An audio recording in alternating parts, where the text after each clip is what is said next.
एक और चीज इसके ऊपर रिसर्च कर रहा था जब आपका साक्षात्कार शुरू होने से पहले, मैंने पाया देखिए दलगत राजनीति से ऊपर हटके आप भी बात कर रही हैं और हमारा साक्षात्कार भी किसी राजनीति से प्रेरित नहीं कर रहा।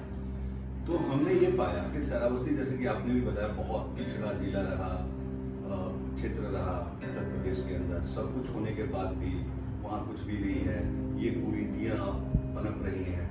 तो मैंने पाया कि समाजवादी पार्टी, बहुजन समाजवादी पार्टी की सरकारें रही और यादव बेल्ट वहाँ ज़्यादा है, जो बैकवर्ड क्लास, तो इन्होंने इन कुरीतियों को जानबूझ के बन पाया ताकि इनके वोटर बढ़ सके। क्या ये सत्य है जो हमें कुछ पता चला? देखिए, लंबे दौर तक इनकी सरकारें रही, अगर उन्होंने कोई ठोस काम नहीं किया और अभी भी कुरीति दिखाई पड़ रही है तो हमें ये मानना चाहिए कि हाँ, सरकार ने अगर प्रोत्साहन नहीं भी दिया हो, जाके कहा नहीं हो कि ऐसा करिए, तो भी तो इसको हटाने के लिए कुछ नहीं किया, तो भी तो सरकार की ये जिम्मेदारी थी। यानी दोष तो उनके ऊपर भी लगना ही चाहिए कि जाहिर है इसी तरीके की व्यवस्था उन्होंने रखी ताकि लोग उनको वोट करते रहें और जो मुख्य मुद्दे हैं समाज के वो कभी सामने नहीं आए। जैसे आपने सुना होगा, बिहार में लालू यादव जी नहीं चाहते कि बिहार का विकास हो, बिहार में बहुत बुद्धिजीवी या बहुत पढ़े लिखे लोग हों ताकि जो है वोट उन्हीं को मिलता रहे। ऐसा भी तो एक सिस्टम सुनने को मिलता है, उन्होंने कई बार खुद ही इंटरव्यू में कह भी किया है।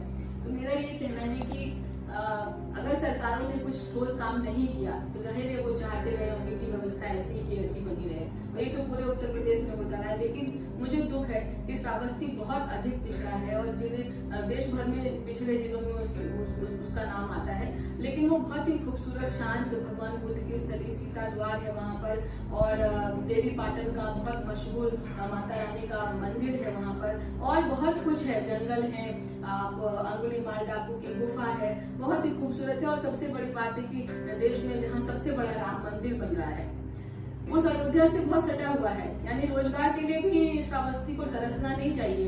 अगर पूरी दुनिया भर के टूरिस्ट राम मंदिर को देखने के लिए अयोध्या आएंगे तो क्यों नहीं श्रावस्ती भी टूरिज्म कॉरिडोर में ऐड कर दिया जाए और नए तरीके से श्रावस्ती का डेवलपमेंट हो। और श्रावस्ती में को कुछ करने की जरूरत बहुत अधिक नहीं है, वो ऑलरेडी भगवान ने वरदान के तौर पर उसको बहुत खूबसूरत बना रखा है, तो ये सब कुछ हो सकता है। अच्छा, मैं एक और चीज देख रहा था आपके सोशल मीडिया पे, आपके साक्षात्कार से ऊपर प्रधानमंत्री के मन की बात आप सुना रही है छोटे छोटे बच्चों, और वो मतलब क्या प्रधानमंत्री से की बातें बच्चों को प्रेरणा मिलती है? बिल्कुल मिलती है। मैं प्रधानमंत्री जी की बहुत पुरानी फैन हूँ। साल 2000। हाँ, एक और वाकया याद आया कि बहुत साल पहले आपने प्रधानमंत्री जी को काशी से चुनाव लड़ाने और प्रधानमंत्री बनने के लिए आपने एक बहुत बड़ा यज्ञ भी किया, उसके फुटेज भी हमारे पास है। और इवन मैं घूमते घामते बीजेपी कार्यालय में गया था एक दिन किसी के साथ मिलने के लिए, तो वहां भी मैं देखा वो फुटेज चल रहा था। जी, मुझे आज बड़ी इस बात को बताते हुए गर्व का अनुभव हो रहा है और कि जब प्रधानमंत्री जी देश में जो है केवल गुजरात की लीडरशिप कर रहे थे तो एक सरकारें चली थी, आपको मनमोहन सिंह जी की सरकार 2 बार बन चुकी थी।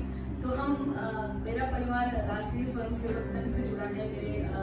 मेरे हस्बैंड अमिताभ त्रिपाठी वो भी इस संघ से जुड़े रहे हैं, विश्व हिंदू परिषद में उन्होंने अपना लंबा समय दिया है। तो उस दौर में हम मनन चिंतन करते थे कि लगता है कि कांग्रेस की सरकार रहेगी क्योंकि बीजेपी में कोई मजबूत लीडरशिप सामने नहीं आ रही थी और तब मैं टीवी पत्रकार भी थी।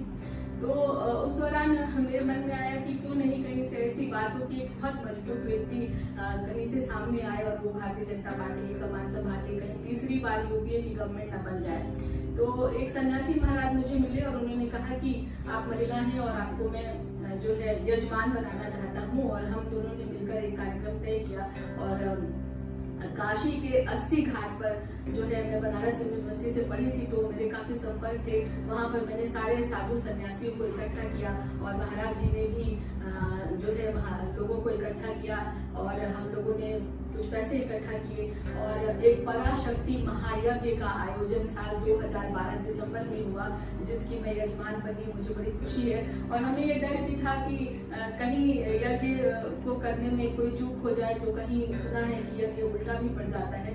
तो हमने चाहा था कि देश की कमान जो है मोदी जी संभालें और हमने सभी अखबारों में और अपने यज्ञ के माध्यम से ये कहा था कि अगर देश में मोदी जी प्रधानमंत्री बनते हैं तभी इस देश का कल्याण होगा, और उस यज्ञ का बड़ा असर रहा, बड़ी दुनिया में तहलका मचा, और आप देखिए और वो यज्ञ आखिरकार सफल हुआ और यशस्वी आपके प्रधानमंत्री, हमारे हम सभी के प्रधानमंत्री मोदी जी बन गए, और आगे उम्मीद है कि वो 24 भी आप लेकिन बिल्कुल ऐसा होगा। लेकिन आगाज तो हमने किया था, पर जो है इसका श्रेय अकेले नहीं लेना चाहिए, और देश में लाखों करोड़ों लोगों ने हमने सुना है कि तिनके से ही कुछ हो जाता है, बूंद से देश में बाद में लाखों करोड़ों लोगों ने मोदी जी को दुआएं दी, लेकिन हाँ वो जो पहला दिया था वो हमने काशी से जलाया था, मुझे इस बात की बड़ी खुशी है। इसीलिए तो प्रधानमंत्री जी अब महिलाओं को अपनी बहन बेटी के रूप में पूजते हैं, और सशक्त नारीकरण का जो उनका एक ध्येय है, तो आप भी उनकी छोटी सी बहन है, और मुझे ऐसा महसूस होता है कि जी मैं मन की बात देखती रहती हूँ, और मन की बात के लिए मेरे पास भी एक विषय है जो मैं वहाँ तक पहुँचाऊंगी, मैं उनको भेजूंगी, लिखूंगी। दरअसल मैं गांव में एक रक्षाबंधन का एक बहुत बड़ा कार्यक्रम हर साल आयोजन करती हूँ। ये सब कुछ मेरे प्रोफेशनल और पर्सनल लाइफ के अलावा एक सोशल लाइफ भी है जो वहाँ चलती रहती है, जो जिससे मुझे जीने की एनर्जी मिलती है। तो साल 2016 में मैं अपने घर से, वहाँ पर एक देवी स्थान का मंदिर है जिसको कि फूलमती माता का मंदिर कहते हैं, तो वहाँ मैं रोज सुबह कुछ भगवान की अर्चना करने जाती थी।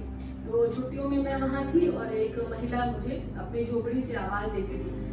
जब भी मैं मंदिर से आती और जाती तो वो मुझे नमस्ते करती, पर वो सामने नहीं आती, और मेरे घर और उस मंदिर के बीच में रास्ते में कोई और घर नहीं था, उसी महिला का एक आवास है, छोटा सा उसकी झोपड़ी।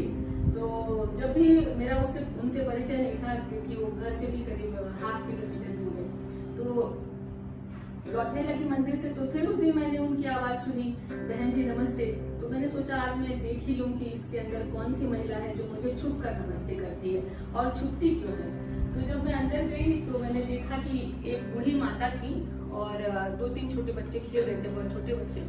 एक व्यक्ति बिस्तर पर लेटा हुआ था, बीमार था काफी, और माता जी थी जो पेटीकोट, जो साड़ी नहीं पहनी हुई थी और पेटीकोट पहनी हुई थी, और अपनी साड़ी तो मैंने पूछा कि माता जी आप मुझको छुप के नमस्ते क्यों करती हो। तो उन्होंने कहा कि बेटा असल में मैं जब तुम सुबह मंदिर जाती हो तो मैं ये साड़ी अपनी धो के पसार देती हूँ और सूखने के लिए, और जो है मेरे पास और दूसरा कपड़ा नहीं है, देखो ना मेरा बेटा बीमार है और मेरे ये नाती पोते हैं, ये सब इसी के सहारे हैं। मैंने देखा 2 बैल बंधे हुए थे, उसने बैल की ओर इशारा किया था, यही आजीविका का माध्यम है, और ये बच्चे ऐसे हैं।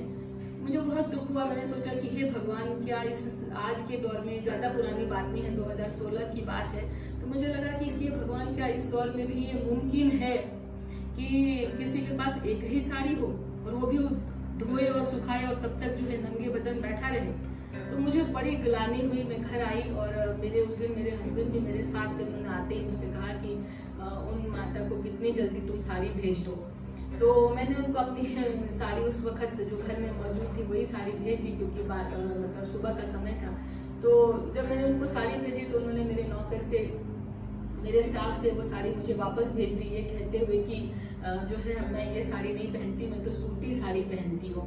तो फिर बाजार खुला, 10 बजे हम साड़ी उनको मंगवा के सूती साड़ी दे सके। उसके अगले दिन ही रक्षाबंधन था, तो उसी दिन से ये हमारे घर में डिस्कस हुआ कि हो सकता है और भी महिलाएं हों जिनकी ऐसी स्थिति हो, तो उनको चुन करके बुलाया जाए, कि जिनके पास ऐसी स्थिति है उनको चुन लिया जाए, उनको बुलाया जाए, और हम करीब 100 साड़ियों का हमने प्रबंध किया और सोचा कि इनको बांट दूं। तो हमने गेट खोल दिया रक्षाबंधन का, सबको संदेशा दे दिया कि आइए। तो देखा कि थोड़ी देर में, घंटे 2 घंटे में 100, 200, 400, 500, 1000 महिलाएं आ गई और बच्चे आ गए। उन्होंने रक्षाबंधन को एक फेस्टिवल बना लिया, और इतना हमसे प्यार करते थे, चूंकि हम वहाँ भंडारे करते थे, लाइब्रेरी खोल चुके थे और कई कार्यक्रम करते थे, तो उनका एक लगाव था हमसे। बाद में मैंने देखा कि वो साड़ी के लिए नहीं, हम उसको कुछ भी देते, 10 रुपया भी देते तो भी वो हमारे लिए आते।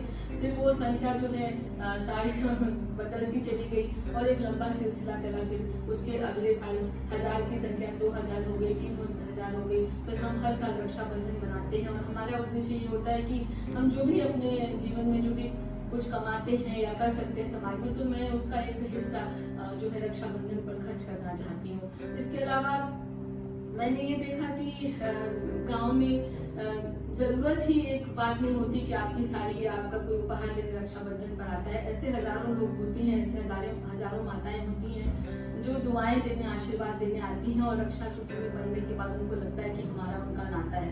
तो इस तरीके से मैं जो है रक्षाबंधन के माध्यम से मैं हजार महिलाओं से जुड़ चुकी हूँ और 2016 से लेकर अब तक अनवरत हम रक्षाबंधन का कार्यक्रम करते आ रहे हैं।